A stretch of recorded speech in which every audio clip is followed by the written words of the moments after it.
ഇന്ന് തന്നെ ഡൗൺലോഡ് ചെയ്യൂ. കാണൂ നിങ്ങളുടെ ഫേവറേറ്റ് ഷോസ്. അല്ല അത് കുട്ടികളിൽ ആരുടെയോ തിരിച്ചറിവാണ്. കുട്ടി ഇവിടെ ഇരിക്കും, എന്നിട്ട് ഭക്തിയോടുകൂടി പ്രാർത്ഥനാ ഗീതം ആലപിച്ചോളൂ. സാധാരണ ഒരു കുടുംബത്തിലെ ഏറ്റവും മുതിർന്ന ആളാ ഏറ്റവും അന്തസ്സോടെ പെരുമാറുക. അയ്യോ, അത് ഞാൻ അറിഞ്ഞിരുന്നില്ല മോളെ. അങ്ങനെയായിരുന്നെങ്കിലേ ദേവനാരായണൻ തിരുമേനിയുടെ വീട്ടിൽ ഏറ്റവും അന്തസ്സോടെ പെരുമാറേണ്ടിയിരുന്നത് നിന്റെ മുത്തശ്ശിയായിരുന്നല്ലോ. അങ്ങനെ എന്തെങ്കിലും സുകുമാരി അമ്മയുടെ ഭാഗത്തു നിന്ന് ഉണ്ടായിട്ടുണ്ടോ? എന്റെ മുത്തശ്ശിയെ കുറ്റം പറയണ്ട. മുത്തശ്ശിയും മുത്തശ്ശിയുടെ കൊച്ചുമോനും ചിന്തിക്കുന്ന ഒന്നും നടക്കാൻ പോകുന്നില്ല. ചിന്തിച്ചിട്ടുണ്ടെങ്കിൽ അത് നടത്തിയിരിക്കും. നിനക്ക് ചെയ്യാവുന്ന കാര്യം എന്താണെന്നറിയൂ? അവര് കണിമംഗലത്തേക്ക് തിരിച്ചു വരുന്നതിന് മുമ്പ് നിന്റെ സാധനങ്ങളൊക്കെ എടുത്ത് ആറ്റുവാശ്ശേരിയിലേക്ക് പോവുക. അതാ മാന്യത. ദേവനാരായണൻ തിരുമേനി കൂടി അറിഞ്ഞ സ്ഥിതിക്ക് നീ അവരുടെ ജീവിതത്തിൽ ഒരു കരട് മാത്രമാ. എപ്പ വേണമെങ്കിലും എടുത്ത് മാറ്റാവുന്ന കരട്. അത് നിന്റെ കുടുംബം ചെയ്യണോ അതോ ഞങ്ങൾ ചെയ്യണോ എന്ന് മാത്രം തീരുമാനിച്ചാ മതി. അവിടെ മുത്തശ്ശിക്ക് ഒരു തെറ്റ് പറ്റി. കണിമംഗലത്തിന്റെ അന്തസ്സിന്റെ അഭിമാനത്തിന്റെ ഇടയില് ഈ നാട്ടിലെ നിയമം എന്ന് പറയുന്നൊരു സാധനമുണ്ട്. പോലീസുണ്ട്, കോടതിയും ഉണ്ട്. അവരുടെയൊക്കെ മുന്നിലേ വരുണിന്റെ ഭാര്യ ഞാനാ. ഞാൻ ജീവിച്ചിരിക്കെ ഞാനുമായുള്ള ബന്ധം ഉപേക്ഷിക്കാതെ വേറൊരു പെണ്ണുമായിട്ട് വരുൺ അടുത്തിടപഴകുന്നു എന്നൊരു പരാതി ഞാൻ കൊണ്ട് കൊടുത്താലേ മുത്തശ്ശിയുടെ കൊച്ചുമോൻ അഴിയുണ്ട്. അതിനെ പ്രേരിപ്പിച്ചതിന്റെ പേരിൽ ചിലപ്പോ മുത്തശ്ശിയും കോടതി കയറി ഇറങ്ങേണ്ടി വരും. പിന്നെ ചിലപ്പോ കണിമംഗലത്തിനെ ഈ അന്തസ്സും പാരമ്പര്യം ഒന്നും ബാക്കിയുണ്ടായെന്ന് വരില്ല. അറിയാലോ ഇപ്പോഴത്തെ ഓൺലൈൻ മീഡിയക്കാരൊക്കെ. അവരൊന്ന് ഇളക്കി മറിച്ചാലേ അവിടെ തീരാവുന്നതേ ഉള്ളൂ ഈ കണിമംഗലത്തിന്റെ പാരമ്പര്യം. എന്നെ കൊണ്ട് വെറുതെ അത് ചെയ്യിപ്പിക്കരുത്.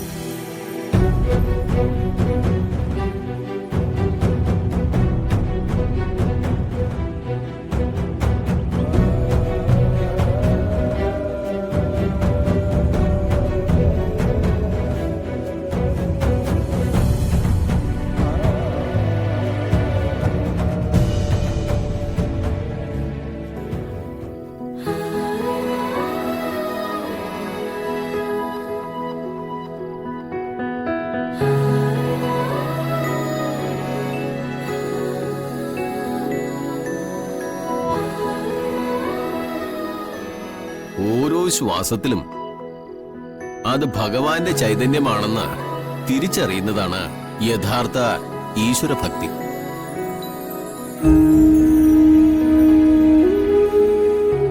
ആവശ്യങ്ങൾ പറഞ്ഞു തൊഴുതു നിൽക്കുന്നതിനെ പ്രാർത്ഥന എന്ന് പറയാൻ പറ്റില്ല. അത് ആർത്തി പിടിച്ച മനസ്സിന്റെ ഒരു രൂപമായിട്ടേ വ്യാഖ്യാനിക്കാൻ പറ്റൂ. ഒരു യഥാർത്ഥ ഭക്തൻ തന്റെ കർമ്മങ്ങളെല്ലാം അനുഷ്ഠിക്കുകയും ഭഗവാന്റെ മുന്നിൽ കൈകൂപ്പുക മാത്രമേ ചെയ്യേണ്ടതുള്ളൂ. പ്രാർത്ഥനയുടെ ഫലം നിശ്ചയിക്കുന്നതും അയാൾക്ക് എത്തിക്കുന്നതും ഭഗവാനാണ്. ചോദ്യങ്ങളില്ലാത്ത ഉത്തരമാണ് ഭഗവാനും ഭഗവാന്റെ പ്രവർത്തികളും. കൃഷ്ണ.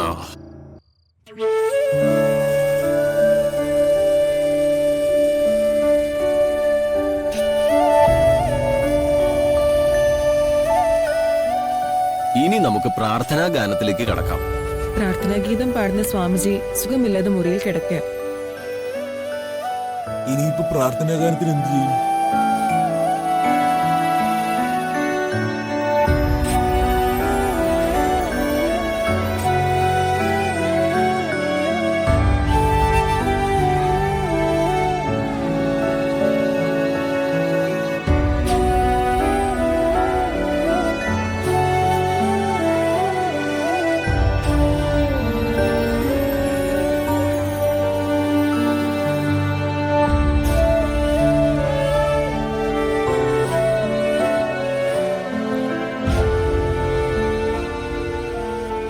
മോളെ രാധിക ഇവിടെ വരൂ.